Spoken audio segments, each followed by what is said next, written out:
지금 중국 북경에서 동계올림픽이 열리고 있습니다. 한 주간이 지나서 어느덧 중반을 돌아서 후반을 향해서 나아가고 있습니다. 여기에 세계 각국의 선수들이 출전하여 금메달, 은메달, 동메달을 놓고 순수하게 그렇게 경쟁을 하고 있습니다. 여기에 출전한 선수들은 누구나 다 나도 한번 금메달을 따고 은메달을 따고 동메달을 따서 나 개인에게는 영광이요, 우리 대한민국 또 사람들에게 널리 알렸으면 좋겠다, 이런 심정으로 우리 대한민국 선수들이 출전하고 있습니다. 이러한 상은 최선을 다해서 규정을 따라서 잘한 선수에게, 최고 잘한 선수에게 금메달, 그 다음 잘한 선수에게 은메달, 그 다음 세 번째로 잘한 선수에게는 동메달을 수여하고 나머지는 메달을 따지 못하기 때문에 쓸쓸하게 귀국을 해야 하는 그런 씁쓸한 느낌을 받아야 하는 것이 또 이 경기이기도 합니다. 고대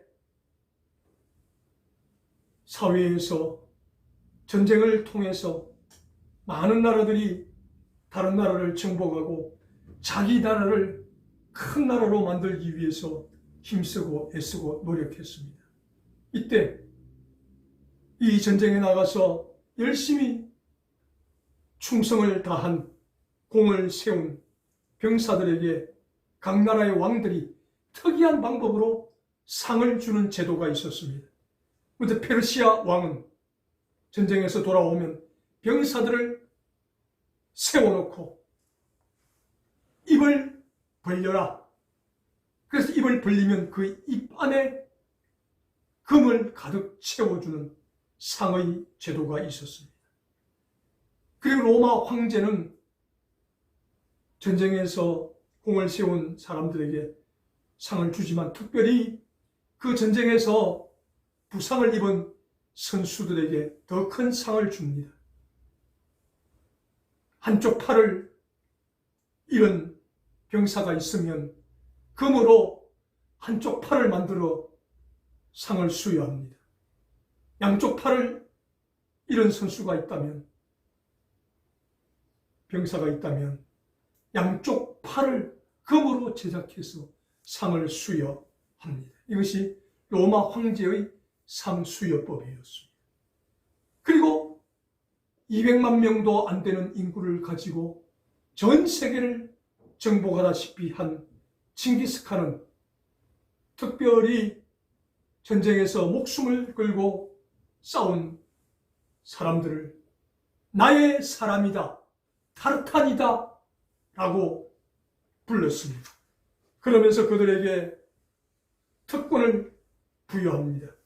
어느 누구의 허락을 받지 않고 어느 시간, 24시간, 어떤 시간이라도 나를 만날 수 있는 특권을 준다. 그리고 전쟁에 나가서 승리하였을 경우에 가장 좋은 전리품을 선택할 수 있는 특권을 준다. 그리고 세금을 완전히 면제를 해준다. 그리고 혹시 살아가면서 사형에 해당하는 죄를 범할지라도 9번까지는 용서받을 수 있는 특권을 준다. 그리고 이러한 특권은 4대까지 되물림할 수 있다 라는 상을 수여했습니다. 이렇게 순수한 스포츠 경기 운동에서도 선수들은 금메달, 은메달, 동메달 상을 바라보며 열심히 경기를 진행합니다. 그리고 고대 사회에서 병사들은 내 입을 벌린 만큼 금을 넣어주기 때문에 그 금을 바라보면서 열심히 충성하며 싸웁니다. 내가 비록 한쪽 팔을 잃었을지라도 금으로 팔을 만들어주는 왕이 있기 때문에 그 왕을 위해서 열심히 충성을 다합니다. 그리고 열심히 충성하면 4대까지 이런 특권을 주기 때문에 열심히 충성을 합니다. 그런데 오늘 읽은 본문의 말씀을 보면 이런 세상 사람들이 수여하는 상과는 비교가 되지 않는 상을 하나님께서는 우리에게 주신다라고 바울 사도가 디모데후서 4장 1절에서 8절까지를 통해서 소개합니다. 그러면서 이러한 상은 누가 받을 수 있는가? 히브리서 저자는 오늘 본문 히브리서 11장 6절 말씀을 통해서 믿음이 있어야 이 상을 받을 수 있다라고 말씀하고 있습니다. 그래서 이 믿음은 무엇인가에 대해서 믿음은 하나님이 계신 것을 믿어야 하고 그 다음 내가 믿는 이 하나님은 누구든지 하나님 앞에 나와서 예배하고 기도하고 찬양하며 하나님을 찾는 자들에게는 상 주시는 이심을 믿을 때에 이 믿음으로 하나님을 기쁘시게 할 수 있고 이 두 가지 믿음을 가진 사람에게는 반드시 하나님께서 상을 주신다라고 말씀을 하고 있습니다. 그래서 저와 여러분도 하나님이 계신 것을 믿는 사람들인 줄 믿습니다. 아멘. 그리고 하나님을 예배하고 하나님께 기도하고 하나님을 찾고 하나님께 나아가 간구하면 하나님께서는 자기를 찾는 사람을 기뻐하시고 우리에게 상 주시는 하나님이심을 믿는 사람인 줄 믿습니다. 아멘. 그러면 구체적으로 바울 사도가 이렇게 하나님을 믿고 하나님을 찾는 사람에게 상 주시는 이심을 믿는 사람에게는 누구에게나 하나님께서 이런 상을 주시는데, 그러면 하나님이 계신 것을 믿는 사람은, 하나님께서 상 주시는 분이심을 믿는 사람은 어떻게 해야 이 상을 받을 수 있는가? 그 상을 받을 수 있는 방법에 대해서 구체적으로 설명하는 본문이 오늘 읽은 디모데후서 4장 1절에서 8절까지의 말씀입니다. 그러면 세상의 상과는 비교도 안 되는 이 크고 놀라운 상을 우리가 받기 위해서 어떻게 해야 되는가? 말로만 하나님 살아계심을 믿습니다. 하나님께 예배하고 하나님을 찾는 사람에게는 상 주시는 이심을 믿습니다. 고백한다고 우리에게 상이 주어지는 것이 아니라는 것입니다. 하나님이 살아계심을 믿는 사람이라면, 하나님을 찾는 사람에게 상 주시는 이심을 믿는 사람이라면 반드시 이러한 원칙을 지켜야 한다라고 바울 사도가 교훈합니다. 그 원칙이 무엇이라고 오늘 본문을 통해서 말씀합니까? 첫 번째, 디모데후서 4장 6절 상반절 말씀을 통해서 선한 싸움을 싸운 사람에게만 이 상이 주어진다라고 말씀합니다. 선한 싸움이라고 하는 것은 세상은 악할지라도 세상의 방법 따르지 않고 세상을 따라가지 않고 선으로 악을 이기는 믿음의 사람에게 이 놀라운 상이 주어진다라고 말씀합니다. 그래서 이 선한 싸움을 싸우는 사람이란 원문의 뜻은 격투기 선수가 메달을 따기 위해서, 상을 받기 위해서 죽을 힘을 다해서 싸우는 모습, 이것이 선한 싸움을 싸운다는 원문의 뜻입니다. 적당히 싸우는 것은 선한 싸움이 아니라는 것입니다. 혼신의 힘을 다해서 악을 대적하여 싸워서 선으로 이기는 사람에게 이 놀라운 하나님의 상이 우리에게 주어진다라고 바울 사도가 교훈을 하고 있습니다. 그래서 이 선한 싸움을 싸우기 위해서는 우리의 마음을 지켜야 한다고 시편 기자는 이야기합니다. 노하기를 더디하는 자는 용사보다 낫고 자기의 마음을 다스리는 자는 성을 빼앗는 자보다 나으니라.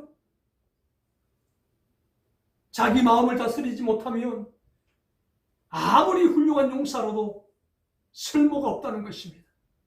자기 마음을 다스리지 못하는 사람이라면 큰 성을 빼앗아서 승리한다 해도 아무 소용이 없다는 것입니다.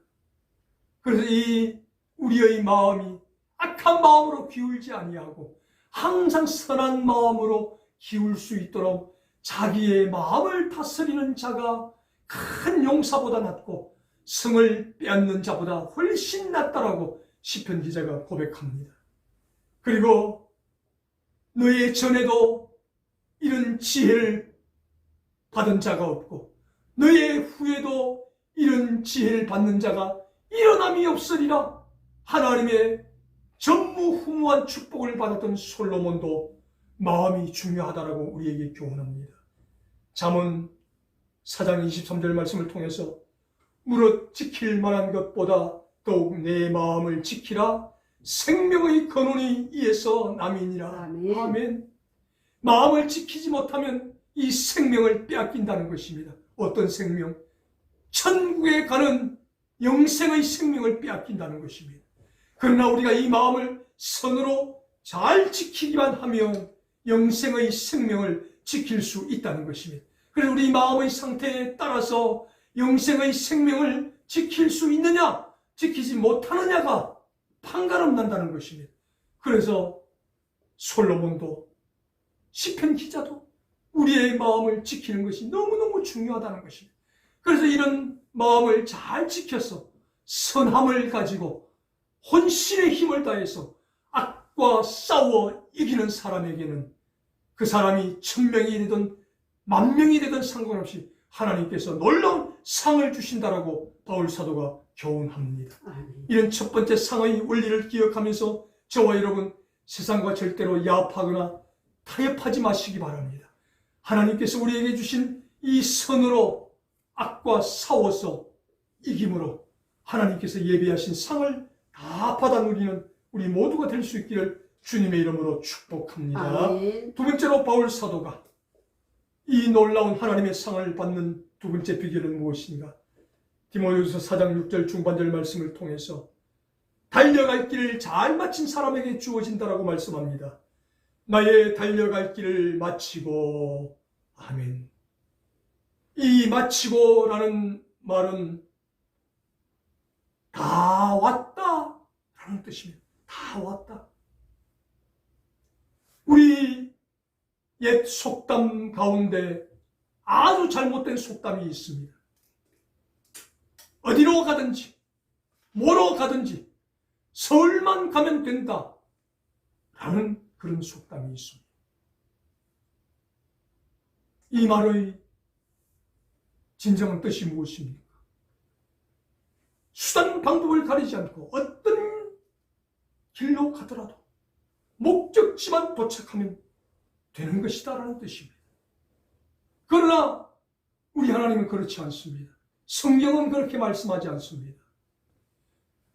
마지막 결과가 아무리 훌륭하다 할지라도 그 중간 과정이 선하지 못하면, 훌륭하지 못하면 그 결과도 훌륭하지 못한 것이다라고 성경은 분명히 말씀합니다. 우리 하나님께서는 분명히 말씀합니다. 그런데 세상은 그렇게 가르치지 않습니다. 중간 과정은 온갖 편법과 발법을 저질러도 결과만 좋으면 된다. 아닙니다. 그래서 여기 달려갈 길을 잘 마치고라는 말은 규정대로, 법대로 잘 마친 사람에게 상이 주어지는 것처럼 우리 인생살이도 마찬가지라는 것입니다. 하나님께서 정해놓으신 규정대로, 법대로 잘 잘 달려온 사람에게만 이 상이 주어진다는 것입니다. 이 규정이 무엇입니까? 이 법이 무엇입니까? 신구약 성경 66권의 말씀이 우리의 법이라는 것입니다. 우리의 규정이라는 것입니다. 이 성경대로 살아온 사람에게만 하나님의 크고 놀라운 상이 주어진다라고 그렇게 우리에게 교훈을 들려줍니다. 아멘. 이 규정을 지키기 위해서 우리 예수님께서도 그 모진 환난과 핍박과 모욕과 멸시를 다 받으셨습니다. 묵묵히 다 참아내셨습니다. 저와 여러분을 위해서. 너무나도 힘든 고통이었지만 그 모든 과정들을 끝까지 규정대로 법대로 잘 견뎌내시고 이제 하나님의 법대로 하나님의 말씀대로 하나님의 규정대로 십자가에 달리셨습니다. 그리고는 예수님께서 마지막으로 하신 말씀이 이제 다 이루었다. 아버지여 내 영혼을 받아 주시옵소서. 그렇게 십자가에서 다 이루시고 돌아가셨습니다. 우리 예수님께서 이런 모범을 보여주셨습니다. 예수님도 인간이신지라 왜 고통스럽지 않으셨겠습니까? 왜 힘들지 않으셨겠습니까? 그러나 법대로 규정대로 달려가야만 하나님의 상이 있다는 것을 아셨기에 힘들고 고통스러운 그 모든 현실을 다 이겨내시고 법대로 잘 싸우시고 달려갈 길을 마치고 마침내 다 이루셨다라고 말씀하셨습니다. 이러한 예수님을 하나님이 어떻게 상을 내리셨습니까? 하늘을 보자 하나님 우편에 앉게 하시고 아멘. 세상 모든 만물들이 예수님 발 앞에 무릎을 꿇게 하시는 영광의 상을 허락하셨다는 것입니다. 아멘. 우리 예수님이 이 법대로 규정대로 잘 달려가는 모범을 보여주셨습니다. 그러므로 저와 여러분도 그렇게 되기를 원합니다. 아멘. 오늘 본문 바울 사도도 나의 달려갈 길을 잘 마쳤다라고 고백합니다. 나도 평생 선교 사역을 통해서 이제 로마 황제의 명령을 받고 순교당할 날이 얼마 남지 않은 것을 내가 잘 알고 있다. 내가 지금까지 살아온 지난 날들을 반추해 본다면 나는 단 한 번도 법을 어긴 적이 없다. 규정을 어긴 적이 없다. 그 법대로 규정대로 나는 잘 달려왔다. 그러므로 이제 나에게 남아있는 것은 의로우신 재판장이신 예수 그리스도께서 나를 위해서 의의 멸류관 놀라운 상을 예비하고 있는 것을 나는 영적인 눈으로 바라보고 있다라고 고백합니다. 이렇게 우리 예수님도 규정대로 법대로 잘 달려왔을 때 하나님의 놀라운 상을 받으셨고 바울 사도도 이 규정대로 법대로 달려왔고 잘 마쳤으므로 나를 위해서 상이 예비되어 있는 것을 내가 바라보고 있다. 그런데 오고 오는 세대 모든 성도들아 이것을 기억해라. 이 상은 나에게만 주시는 상이 아니다. 누구든지 나처럼 나 바울처럼 법대로 규정대로 잘 달려온 사람에게는 모든 사람에게 다 이 상이 주어진다 라고 오늘 본문 8절을 통해서 소개하고 있습니다. 우리 모두 선으로 악을 이길 뿐 아니라 한순간도 흐트러짐 없이 하나님 말씀대로 하나님 규례대로 우리 인생길을 잘 달려가시기를 바랍니다. 아멘. 그래서 우리도 이 인생을 다 마친 후에 법대로 규정대로 잘 달린 우리에게 하나님께서 크고 놀라운 상을 베풀어 주시는 은혜를 경험하는 우리 모두가 될 수 있기를 주님의 이름으로 축복합니다. 아멘. 마지막 세 번째로 바울 사도가 누구에게 이런 크고 놀라운 상이 주어지는가? 세 번째 비결을 4장 6절 하반절을 통해서 말씀합니다. 믿음을 지켰으니 아멘. 믿음을 지킨 사람에게 이 놀라운 상이 주어진다라고 말씀합니다. 믿음은 우리말 국어사전에 이렇게 소개가 되어집니다. 어떤 사실이나 사람을 믿는 것이 믿음이다. 이것은 보편적인 믿음이고, 그 다음 특별한 믿음이 있는데, 우리말 국어사전에 초자연적인 절대자 창조자에 대한 신자 개인의 믿음인데, 그 절대자 창조자에게 어떤 믿음을 가져야 하는가? 두려워하고 경건히 여기며 자비와 사랑과 의뢰심을 갖는 것이 믿음이다 라고 우리말 국어사전에 그렇게 등재가 되어 있습니다.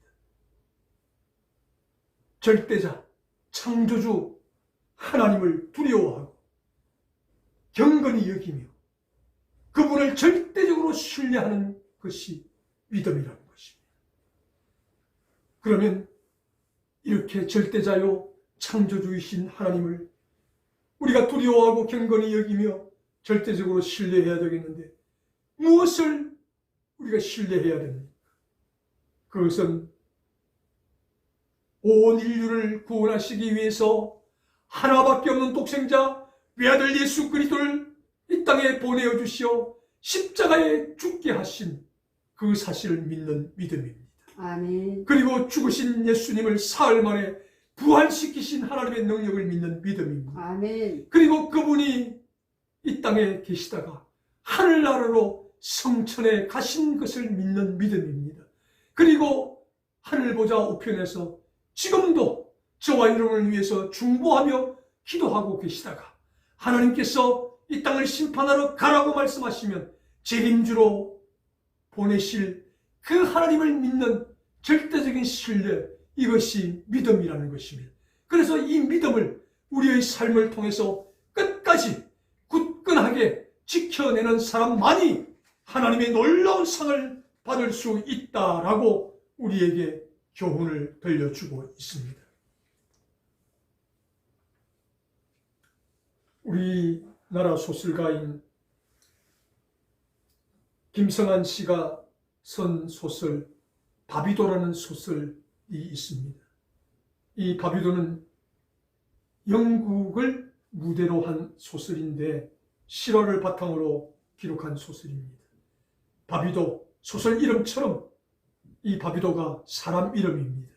이 바비도 주인공은 봉제 공장에서 일어나는 직공이었습니다. 그렇게 천한 직업을 가진 사람이었지만 이 바비도는 아주 믿음이 신실한 사람이었습니다. 그래서 그 천한 일을 하면서도 하나님을 믿는 믿음을 끝까지 지켰습니다.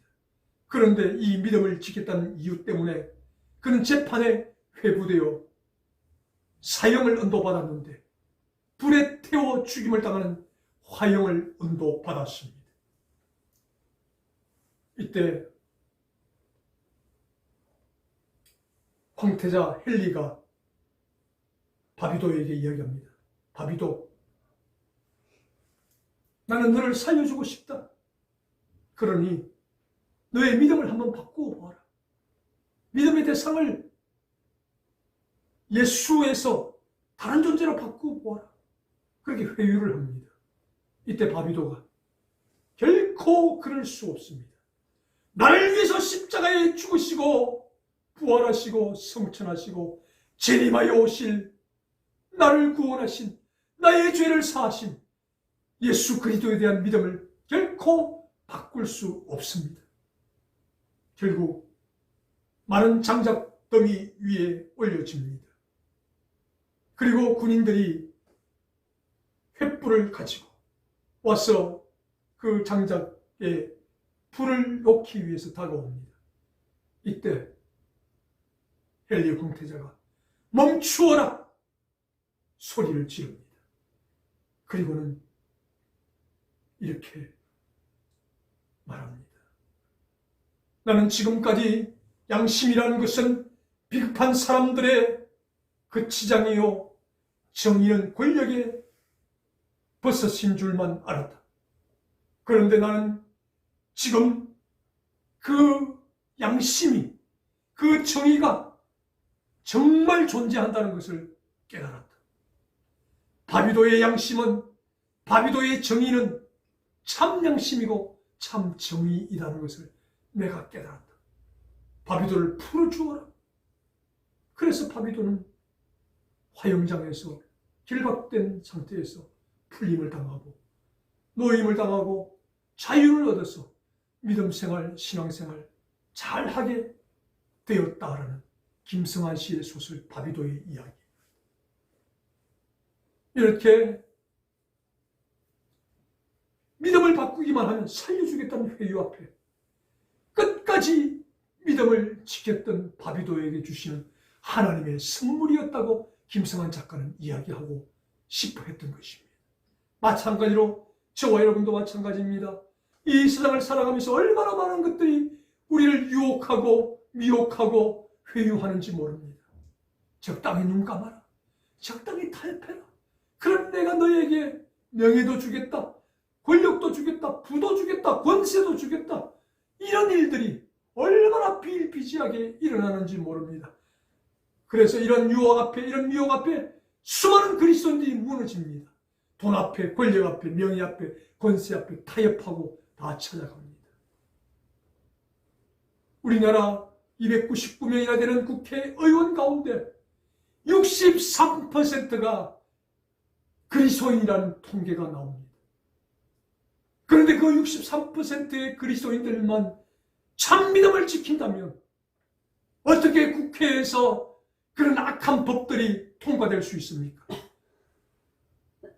소수자 차별금지법, 동성애 차별금지법, 이런 악한 법들이 63%의 국회의원들, 예수님 믿는 사람들이 정신을 똑바로 차리고 반대만 한다면 결코 통과될 수 없습니다.